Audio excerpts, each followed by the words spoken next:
Hello friends, ಎಲ್ಲರಿಗೂ ನಮಸ್ಕಾರ. ರೇಖಾ ಅಡುಗೆ ಚಾನಲ್ಗೆ ಸ್ವಾಗತ. ಬನ್ನಿ, ಇವತ್ತು ನಾನು ಮಾಡ್ತಾ ಇರೋಂಥ ರೆಸಿಪಿ ವಾಟರ್ ಮಿಲನ್ ಕ್ಯಾಂಡಿ ಮಾಡೋಣ ಅಂದ್ಕೊಂಡಿದ್ದೀನಿ. ಈ ಥರ ಒಂದು ಕ್ಯಾಂಡಿ ರೆಸಿಪಿನ ನೀವು ಮಕ್ಕಳಿಗೆ ನಿಮ್ಮ ಮನೇಲಿರುವಂಥ ಫ್ರೂಟಲ್ಲಿ ಮಾಡಿಕೊಟ್ರೆ ತುಂಬಾ ಇಷ್ಟಪಟ್ಟು ತಿಂತಾರೆ. ಮತ್ತು ನ್ಯಾಚುರಲಾಗಿ ಹೆಲ್ತ್ ಕೂಡ ಒಳ್ಳೆಯದು. ಇದು ಮಾಡೋದು ಸುಲಭ. ಇದು ಹೇಗೆ ಮಾಡೋದು, ಇದಕ್ಕೆ ಬೇಕಾಗೋ ಇಂಗ್ರೀಡಿಯೆಂಟ್ಸ್ ನೋಡೋಣ. ಸುಮಾರು ಇಲ್ಲಿ 1 ಕಪ್ ಆಗೋಷ್ಟು ಕಲ್ಲಂಗಡಿ ಅಂತ ತೊಗೊಂಡಿದ್ದೀನಿ. ಟೈಮ್ ಇದ್ದರೆ ನಿಮಗೆ ಬೀಜ ತೆಗೆದ್ಬಿಡಿ. ಸೊ ಇಲ್ಲಾಂದರೆ ಹಾಗೆ ಕೂಡ ರುಬ್ಕೋಬೋದು. ನಾನು ಹಾಗೆ ರುಬ್ಕೊತಾ ಇದ್ದೀನಿ. ಇಲ್ಲಿ ಒಂದು 5ರಿಂದ 6 ಟೇಬಲ್ ಸ್ಪೂನ್ ಆಗೋಷ್ಟು ಸಕ್ಕರೆ, 1 ಟೇಬಲ್ ಸ್ಪೂನ್ ಆಗೋಷ್ಟು ನಿಂಬೆಹಣ್ಣಿನ ರಸ ತೊಗೊಂಡಿದ್ದೀನಿ, ಒಂದು ಅರ್ಧ ಟೀ ಸ್ಪೂನ್ ಉಪ್ಪು, ಹಾಗೆ ಇಲ್ಲಿ ಒಂದು 1/4 ಟೀ ಸ್ಪೂನ್ ಆಗೋಷ್ಟು ಏಲಕ್ಕಿ ಪುಡಿ ತೊಗೊಂಡಿದ್ದೀನಿ.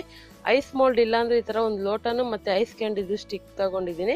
ನೋಡಿ, ಐಸ್ ಮೋಲ್ಡ್ ಕೂಡ ಯೂಸ್ ಮಾಡ್ತಾ ಇದ್ದೀನಿ. ನಿಮ್ಗೆ ಯಾವ ಥರ ಇರೋದು ಸಿಗುತ್ತೋ ಆ ಥರ ಯೂಸ್ ಮಾಡ್ಕೊಳ್ಳಿ. ಹಾಗೆ ಇದಕ್ಕೆ ಸಿಲ್ವರ್ ಫಾಯಿಲ್ ಪೇಪರ್ ತೊಗೊಂಡಿದ್ದೀನಿ. ಈಗ ಹೇಗೆ ಮಾಡೋದಂತ ನೋಡೋಣ. ಈಗ ಒಂದು ಮಿಕ್ಸಿ ಜಾರ್ಗೆ ನಾನು ಹಣ್ಣೆಲ್ಲ ಹಾಕ್ಕೊತಾ ಇದ್ದೀನಿ. ಕಲ್ಲಂಗಡಿಯನ್ನು ನೀವು ಕಲ್ಲಂಗಡಿಯಲ್ಲೇ ಮಾಡಬೇಕಂತಲ್ಲ, ನಿಮ್ಗೆ ಇಷ್ಟವಾಗಿರೋಂಥ ಹಣ್ಣಲ್ಲಿ ಕೂಡ ಮಾಡ್ಕೋಬೋದು. ಸೊ ಮಕ್ಕಳಿಗೆ ನ್ಯಾಚುರಲಾಗಿ ಮನೇಲಿರೋಂಥ ಫ್ರೂಟಲ್ಲೇ ಕ್ಯಾಂಡಿ ಮಾಡಿಕೊಟ್ರೆ ಸೊ ಐಸ್ ಅಂತ ಇಷ್ಟಪಟ್ಟು ತಿಂತಾರೆ. ಐಸ್ ಅಂದರೆ ಈ ಸಮ್ಮರಲ್ಲಿ ತುಂಬ ಜನ ಲೈಕ್ ಮಾಡ್ತಾರೆ. ಹಂಗಾಗಿ ನೀವು ಮನೇಲಿರೋಂಥ ಫ್ರೂಟಲ್ಲೇ ನ್ಯಾಚುರಲಾಗಿ ಮಾಡ್ಕೊಳ್ಳಿ, ತುಂಬ ಚೆನ್ನಾಗಿರುತ್ತೆ. ಸೊ ಇದಕ್ಕೆ ಉಪ್ಪು ಮತ್ತು ಏಲಕ್ಕಿ ಪುಡಿ, ನಿಂಬೆಹಣ್ಣಿನ ರಸ, ಚೂರು ನೀರು ಹಾಕ್ಕೊತಾ ಇದ್ದೀನಿ. ಉಪ್ಪು ಮತ್ತು ನಿಂಬೆಹಣ್ಣಿನ ರಸ ಹಾಕೋದ್ರಿಂದ ಡಿಫ್ರೆಂಟ್ ಟೇಸ್ಟ್ ಕೊಡುತ್ತೆ. ಮತ್ತು ಇದನ್ನು ರುಬ್ಕೊತೀನಿ. ಜಸ್ಟ್ ಒಂದು ಸ್ವಲ್ಪ ನೀರು ಹಾಕ್ಕೊಂಡಿದ್ದೆ. ಸೊ ಆದಷ್ಟು ನುಣ್ಣಗೆ ರುಬ್ಕೊಳ್ಳಿ. ಮತ್ತು ನಿಮಗೆ ಏಲಕ್ಕಿ ಪುಡಿ ಫ್ಲೇವರ್ ಇಷ್ಟ ಇಲ್ಲ ಅಂದರೆ ಪರವಾಗಿಲ್ಲ, ಸ್ಕಿಪ್ ಮಾಡ್ಕೊಳ್ಳಿ. ಹಾಕಿದ್ರೆ ಟೇಸ್ಟ್ ಡಿಫ್ರೆಂಟಾಗಿ ಚೆನ್ನಾಗಿರುತ್ತೆ. ಸೊ ಇವಾಗ ಇದನ್ನು ಸೋಸ್ಕೊತಾ ಇದ್ದೀನಿ, ನೋಡ್ತಾ ಇರ್ಬೋದು. ಆಮೇಲೆ ನೀರು ಜಾಸ್ತಿ ಹಾಕೋಕ್ಕೆ ಹೋಗ್ಬೇಡಿ, ಸ್ವಲ್ಪ ಹಾಕ್ಕೊಳ್ಳಿ ಜಸ್ಟು. ಸೊ ಇದನ್ನು ಹಾಕ್ಕೊಂಡು ಚೆನ್ನಾಗಿ ಸೋಸಿದ ಮೇಲೆ ಸೊ ಇವಾಗ ಇದನ್ನು ನಾವು ಲೋಟಕ್ಕೆ ಮತ್ತು ಐಸ್ ಕ್ಯಾಂಡಿ ಮೋಲ್ಡ್ಗೆ ಇದು ಮಾಡ್ಕೊಳ್ಳೋಣ. ಸೊ ಇವಾಗ ಅದೇ ಐಸ್ ಕ್ಯಾಂಡಿ ಮೋಲ್ಡ್ ಇಲ್ಲದೆ ಇರೋರು ಈ ಥರ ಮಾಡ್ಕೋಬೋದು. ಮೋಲ್ಡ್ ಕೂಡ ಅಷ್ಟೇ ಡಿಫ್ರೆಂಟ್ ಶೇಪಲ್ಲಿ ಸಿಗುತ್ತೆ. ನೀವು ಯಾವುದಾದ್ರು ಯೂಸ್ ಮಾಡ್ಕೋಬೋದು. ಯಾವುದೂ ಇಲ್ಲಾಂದರೆ ಈ ಥರ ಒಂದು ಗಾಜಿನ ಲೋಟನೋ ಸ್ಟೀಲ್ ಲೋಟದಲ್ಲೇ ಯೂಸ್ ಮಾಡ್ಕೋಬೋದು. ಇದಕ್ಕೆ ನಾನು ಸಿಲ್ವರ್ ಫಾಯಿಲ್ ಪೇಪರ್ ಹಾಕ್ಕೊತಾ ಇದ್ದೀನಿ.